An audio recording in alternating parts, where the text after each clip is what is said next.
Om Shanti. Good morning. 4 नवंबर 2022 आज शुक्रवार है।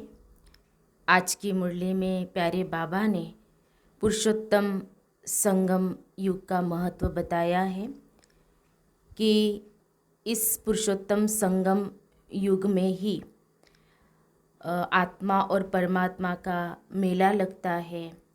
इस पुरुषोत्तम संगम युग में ही तुम सच्चे ब्राह्मण बनते हो, सावरे से गोरा बनते हो। इसी पुरुषोत्तम संगम युग में तुम्हें आदि मध्य अंत का ज्ञान मिलता है। इसी पुरुषोत्तम संगम युग में तुम सब दुखों से छूटते हो, दुखधाम से सुखधाम में जाते हो। तो पुरुषोत्तम संगम युग का महत्व बाबा ने बताया और फिर प्यारे बाबा ने कहा है, बाबा का जो फरमान है कि बच्चे स्वदर्शन चक्र घुमाते हुए फिराते हुए मुझ एक बाप को याद करो तो तुम्हारे विकर्म विनाश होंगे। तो अभी हम सुनते हैं विस्तार से प्यारे बाबा के मधुर महावाक्य, ईश्वरीय महावाक्य। आज बाबा कहते हैं, मीठे बच्चे, बाप का फरमान है स्वदर्शन चक्र फिराते अपना बुद्धि योग एक बाप से लगाओ, इससे विकर्म विनाश होंगे, सिर से पापों का बोझा उतर जाएगा। आज की मुरली में प्रश्न है, इस पुरुषोत्तम संगम युग की विशेषताएं कौन कौन सी हैं? उत्तर है, यह संगम युग ही कल्याणकारी युग है। इसमें ही आत्मा और परमात्मा का सच्चा मेला लगता है, जिसे कुंभ का मेला कहते हैं। इस समय ही तुम सच्चे सच्चे ब्राह्मण बनते हो। इस संगम पर तुम दुखधाम से सुखधाम में जाते हो, दुखों से छूटते हो। इस समय तुम्हें ज्ञान सागर बाप द्वारा सृष्टि के आदि मध्यंत का पूरा ज्ञान मिलता है। नई दुनिया के लिए नया ज्ञान बाप देते हैं। तुम सावरे से गोरा बनते हो। मुरली में गीत बजा है, इस पाप की दुनिया से कहीं दूर ले चल, जहाँ सुख चैन हो। ओम शांति। मीठे मीठे बच्चों ने गीत सुना और बच्चों की बुद्धि में ये बैठा हुआ है कि बरोबर कलयुग पाप की दुनिया है। इस समय सब पाप ही करते रहते हैं। बाप आकर तुम बच्चों को कल्प कल्प गति सद्गति देते हैं। जब पतित दुनिया को पावन बनाना होता है, तब पतित पावन बाप आते हैं, आकर बच्चों को आप समान बनाते हैं। बाप में कौन सा ज्ञान है? सारे सृष्टि चक्र का ज्ञान है। तुम बच्चे भी इस सृष्टि चक्र को जानते हो। यह सारा चक्र कैसे फिरता है, यह बाप में ज्ञान है, इसलिए उनको ज्ञान का सागर कहा जाता है। वही पतित पावन है। इस चक्र को समझने से, स्वदर्शन चक्रधारी बनने से तुम फिर स्वर्ग के चक्रवर्ती राजा रानी बनते हो। तो बुद्धि में सारा दिन यह चक्र फिरना चाहिए, तो तुम्हारे विकर्म विनाश हो जाएंगे। फिर सतयुग में तो तुम यह चक्र नहीं फिराएंगे। वहाँ स्व अर्थात आत्मा को सृष्टि चक्र का ज्ञान नहीं होता। न सतयुग में न कलयुग में यह ज्ञान सिर्फ संगम युग पर तुमको मिलता है। संगम की बहुत महिमा है। कुंभ का मेला करते हैं ना, वास्तव में यह है ज्ञान सागर और नदियों का मेला, अर्थात परम आत्मा और आत्माओं का मेला। वह कुंभ का मेला भक्ति मार्ग का है। यह आत्मा और परमात्मा का मेला इस सुहावने कल्याणकारी संगम युग पर ही होता है, जबकि तुम दुखों से छूट सुख में जाते हो। इसलिए बाप को दुख हरता सुख करता कहा जाता है। आधा कल्प सुख और आधा कल्प दुख चलता है। दिन और रात आधा आधा है। मकान भी नया पुराना होता है। नए घर में सुख, पुराने घर में दुख होता है। दुनिया भी नई और पुरानी होती है। आधा कल्प सुख रहता है, फिर मध्य से दुख शुरू होता है। दुख के बाद फिर सुख होता है। दुखधाम से फिर सुखधाम कैसे बनता है, कौन बनाते हैं, यह दुनिया भर में कोई नहीं जानते। मनुष्य तो घोर अंधियारे में है। सतयुग को बहुत लंबा समय दे दिया है। अगर सतयुग की आयु बड़ी हो तो आदमी कितने होने चाहिए? वापिस तो कोई भी जा नहीं सकते, सबको इकट्ठा होना ही है। वापिस तो तब जाए जब बाप आकर घर का रास्ता बताए। इतनी सब आत्माओं को बाप संगम युग पर आकर पूरा रास्ता बताते हैं। तुम जानते हो हम 84 जन्मों का चक्र लगाकर आए हैं। सतयुग त्रेता में हमने कितने जन्म लिए हैं, वहाँ कितने वर्ष कौन कौन राज्य करते हैं, सारा तुम्हारी बुद्धि में है। सतयुग में है 16 कला संपूर्ण, फिर 14 कला, फिर उतरती कला होती है। इस समय बहुत दुख है, दुख होता ही है पुरानी दुनिया में। सतयुग को नई दुनिया, कलयुग को पुरानी दुनिया कहा जाता है। अभी है संगम, अब पुरानी दुनिया का विनाश होता है। बाप नई दुनिया बना रहे हैं। तुम पुरानी दुनिया से निकल जाए, नए घर में बैठेंगे। तुम कहेंगे हम नए घर के लिए पुरुषार्थ कर रहे हैं कि हम नई दुनिया में उच्च पद पाए। बाप सिर्फ कहते मुझे याद करो और कोई तकलीफ नहीं देते। कैसे भी टाइम निकाल फरमान मानना चाहिए, परंतु माया ऐसी है जो फरमान मानने नहीं देती, बाप से बुद्धि योग लगाने नहीं देती। परंतु तुम बच्चों ने कल्प पहले भी पुरुषार्थ कर इस माया रूपी रावण पर जीत पाई है। तब तो सतयुग की स्थापना होती है। जितना जो मददगार बनता है उनको उतना इजाफा भी मिलता है। तो बच्चों को यह नॉलेज मित्र संबंधियों को भी देनी है। बाप का फरमान है कि मुझे याद करो, क्योंकि आधा कल्प के विकर्मों का बोझा सिर पर है। उनको भस्म करने का कोई उपाय नहीं सिवाय याद के। पर गंगा जमुना को पतित पावनी कहते हैं। समझते हैं हम पावन हो जाएंगे, परंतु पानी से पाप कैसे कटेंगे? यह है पतित दुनिया। तब सब पुकारते हैं हे पतित पावन, आकर सतयुग की स्थापना करो। सो तो सिवाय बाप के कोई स्थापन कर न सके। तो यह है नई दुनिया के लिए नया ज्ञान देने वाला एक ही बाप है। श्री कृष्ण ने ज्ञान नहीं दिया। श्री कृष्ण को पतित पावन नहीं कहा जाता। पतित पावन तो एक ही परम पिता परमात्मा है जो पुनर्जन्म रहित है। तुम जानते हो श्री कृष्णपुरी को ही विष्णुपुरी कहा जाता है।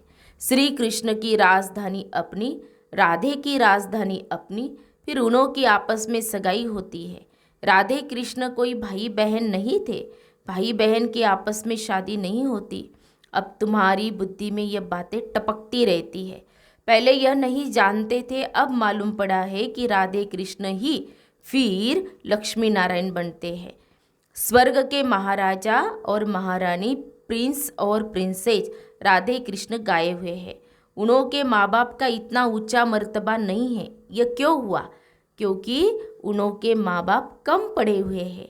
राधे कृष्ण का जितना नाम है उन्हों के माँ बाप का तो जैसे नाम है नहीं। वास्तव में जिसने जन्म दिया उन्हों का नाम बहुत होना चाहिए, परंतु नहीं। राधे कृष्ण सबसे ऊंच है, उन्हों के ऊपर तो कोई है नहीं। राधे कृष्ण पहले नंबर में गए हैं, फिर पहले नंबर में महाराजा महारानी भी बने हैं। भल जन्म माँ बाप से लिया है, परंतु नाम उन्हों का ऊंचा है। यह बुद्धि में अच्छी तरह बिठाना है। जबकि तुम यहाँ बैठे हो तो यह स्वदर्शन चक्र फिराते रहो। इस चक्र फिराने से तुम्हारे पाप भस्म होते हैं, अर्थात रावण का सिर कटता है। यह सत्युग त्रेता का चक्र है ना। हम पहले सो देवता थे, फिर क्षत्रिय वैश्य बने, अब फिर हम ब्राह्मण बने हैं, फिर हम सो देवता बनेंगे। बाबा ने ओम का अर्थ अलग समझाया है, हम सो का अर्थ अलग है। शास्त्रों में एक ही कर दिया है। वह समझते ओम अर्थात हम आत्मा सो परमात्मा, परमात्मा सो आत्मा। यह है उल्टा। बाप समझाते ओम अर्थात हम आत्मा है, परम पिता परमात्मा की संतान है। मैं भगवान, यह कोई ओम का अर्थ नहीं है। हम आत्मा निराकार है, हमारा बाप भी निराकार है, साकार शरीर का बाप भी साकार है। हम परमात्मा की संतान है। तो हमको स्वर्ग की राजधानी जरूर चाहिए। बाप हमको स्वर्ग का वर्षा देने आए हैं। रावण फिर आधा कल्प के बाद श्राप देते हैं तो तुम दुखी तमोप्रधान बन जाते हो। फिर बाप आकर सुखी बनने का वर देते हैं। ऐसे नहीं कहते चिरंजीवी भव, परंतु कहते हैं मुझे याद करो तो इस जन्म सहित जो भी जन्म जन्मांतर के पाप हैं वह भस्म हो जाएंगे। इसको योग अग्नि कहा जाता है। रावण राज्य में सबको पतित जरूर बनना है। पतित और पावन आत्मा बनती है। परमात्मा तो सदैव पावन है, वह सबको पावन बनाते हैं, पतित बनाते हैं। रावण सतयुग में विकार होते नहीं, वह है संपूर्ण निर्विकारी दुनिया। तब तो देवताओं के आगे जाकर गाते हैं आप सर्वगुण संपन्न। यह महिमा शिव के आगे नहीं गाएंगे। देवताएं जो पावन हैं सो पतित बनते हैं। यह खेल है। बाप सुखदाम बनाते हैं, शिव को बाप कहते हैं। शालिग्राम अलग है। रुद्र यज्ञ में एक बड़ा लिंग बनाते हैं, बाकी छोटे छोटे शालिग्राम बनाते हैं। हम आत्मा 84 जन्म लेते हैं। दूसरे धर्म वालों के लिए 84 जन्म नहीं कहेंगे। सिख धर्म वाले 500 वर्ष में कितने जन्म लेते होंगे और हम कितने लेते हैं, यह बाप समझाते हैं। ब्राह्मणों की ही चोटी मशहूर है। सच्चे ब्राह्मण होते ही है संगम पर। यह कल्याणकारी युग है। यहाँ ही तुम सबका कल्याण होता है। रावण अकल्याण करते हैं, बाप आकर कल्याण करते हैं। तो बाप की मत पर चल कल्याण करना चाहिए ना। श्रीमत शिव भगवान उवाच, शिव बाबा जन्म नहीं लेते, वह प्रवेश करते हैं। जन्म तब कहे जब पालना लेवे, वह कभी पालना नहीं लेते हैं। सिर्फ कहते हैं मेरी श्रीमत पर चलो, स्वर्ग के तुम मालिक बनो। मुझे तो बनना नहीं है, मैं तो अभोक्ता हूँ। तो समझना चाहिए बाबा हम आत्माओं को समझा रहे हैं। आत्मा ही समझती है ना। आत्मा ही बैरिस्टर इंजीनियर बनती है। मैं फलाना हूँ। आत्मा ने कहा हम देवता थे, फिर हम 8 जन्म बाद क्षत्रिय बने, फिर 12 जन्म लिए, फिर मैं पतित बनता हूँ। अब बाप कहते बच्चे आत्म अभिमानी भव। ये समझने की बातें हैं। आत्मा कहती है हम सतयुग में थे तो महान आत्मा थे, फिर कलयुग में महान पाप आत्मा है। सबसे महान ते महान आत्मा है एक परम आत्मा जो सदैव पवित्र है। यहाँ तो मनुष्य सदैव पवित्र रहते नहीं। सदैव पवित्र तो सुखधाम में रहते हैं। त्रेता में भी कुछ कला कम होती जाती है। अभी हमारी चढ़ती कला है। हम स्वर्ग के मालिक बनते हैं। फिर त्रेता में आएंगे तो 2 कला कम हो जाएगी। फिर द्वापर में 5 विकारों का ग्रहण लगने से काले होते जाते हैं। अभी बाप कहते हैं इन 5 विकारों का दान दो तो ग्रहण उतर जाए। फिर तुम सत्युगी संपूर्ण देवता बन जाएंगे। पहले पहले देह अभिमान छोड़ो, काम विकार का दान दो। अंत में आकर नष्ट मोहा बनना होता है। अभी तुम आत्माओं को स्मृति आई है कि हमने बरोबर 84 जन्म भोगे हैं। द्वापर से रावण ने श्रापित किया है, इसलिए सब दुखी है। क्या द्वापर के राजा रानी आदि बीमार नहीं पड़ते होंगे? यह भी दुख हुआ ना। यह है ये दुख की दुनिया।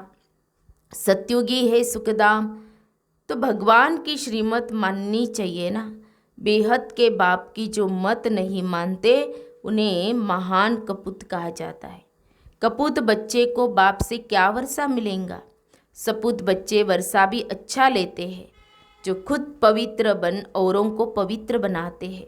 बेहद का बाप आत्माओं को पढ़ाते हैं, हे आत्माएं कानों से सुनती हो? कहते हाँ बाबा हम आपकी श्रीमत पर चल जरूर श्रेष्ठ बनेंगे। ऊंचते ऊंच भगवान है तो जरूर पद भी ऊंचते ऊंच देंगे ना। स्वर्ग का वर्षा देते हैं आधा कल्प के लिए। लौकिक बाप से तो हद का वर्षा मिलता है। अल्पकाल का सुख कलयुग में है काग विष्टा समान सुख, इसलिए सन्यासी घर बार छोड़ देते हैं। वह गृहस्थ धर्म को नहीं मानते हैं। गृहस्थ धर्म सत्युग में है ना। तुम जानते हो इस पढ़ाई से हम विष्णुपुरी में जाते हैं। उसके लिए परम पिता परमात्मा हमको पढ़ा रहे हैं। भक्तों को पता ही नहीं है कि भगवान कौन है, उनका कर्तव्य कौन सा है, कैसे वह पति से पावन बनाते हैं। अभी तुम पावन बन रहे हो। दुनिया उस पतित पावन बाप को याद कर रही है। अभी तुम संगम युग पर खड़े हो और बाकी सब कलयुग में है। वह समझते हैं कि कलयुग तो अर्जुन बच्चा है। तुम जानते हो कि कलयुग का अब विनाश होने पर है। अब तुम्हें सतयुग में जाना है। बाप ने तुम्हें स्मृति दिलाई है। मैं कल्प कल्प तुमको वर्षा देता हूँ, तो वर्षा पूरा लेना चाहिए ना।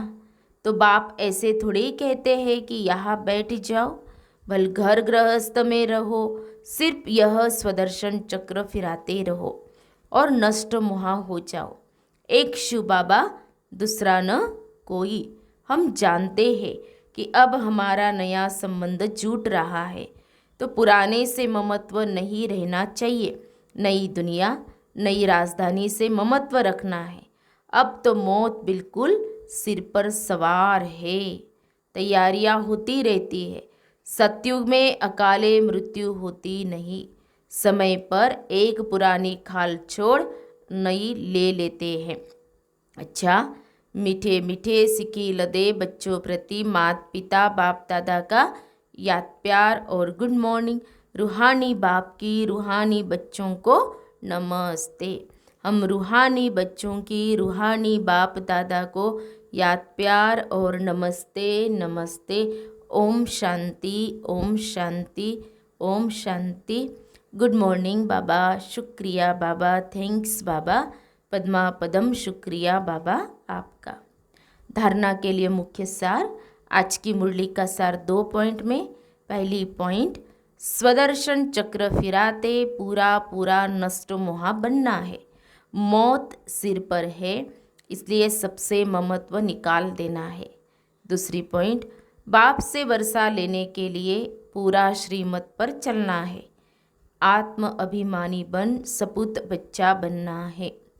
प्यारे बाबा का वरदान है, मन और बुद्धि को सदा सेवा में बीजी रखने वाले निर्विघ्न सेवाधारी भव। मन और बुद्धि को सदा सेवा में बीजी रखने वाले निर्विघ्न सेवाधारी भव।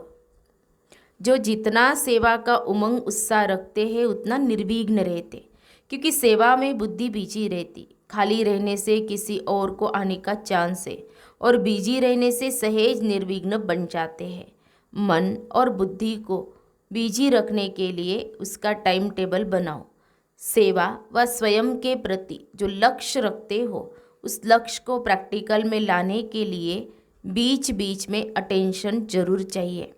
अटेंशन कभी टेंशन में बदली न हो। जहाँ टेंशन होता है वहाँ मुश्किल हो जाता है। स्लोगन है, सेवा से जो दुआएं मिलती है वही तंदुरुस्त रहने का साधन है। सेवा से जो दुआएं मिलती है वही तंदुरुस्त रहने का साधन है। तो हम सब ने सुने प्यारे बाबा के मधुर महावाक्य। आज प्यारे बाबा ने हम बच्चों को अटेंशन दिलाया कि पुरुषोत्तम संगम युग की कितनी महिमा है। बहुत सारी विशेषताएं बाबा ने बताई। तो इस संगम पुरुषोत्तम संगम युग का महत्व जानते हुए इस पुरुषोत्तम संगम युग में हम सच्चा सच्चा ब्राह्मण बनकर दिल से अवश्य पुरुषार्थ करें। अच्छा, ओम शांति।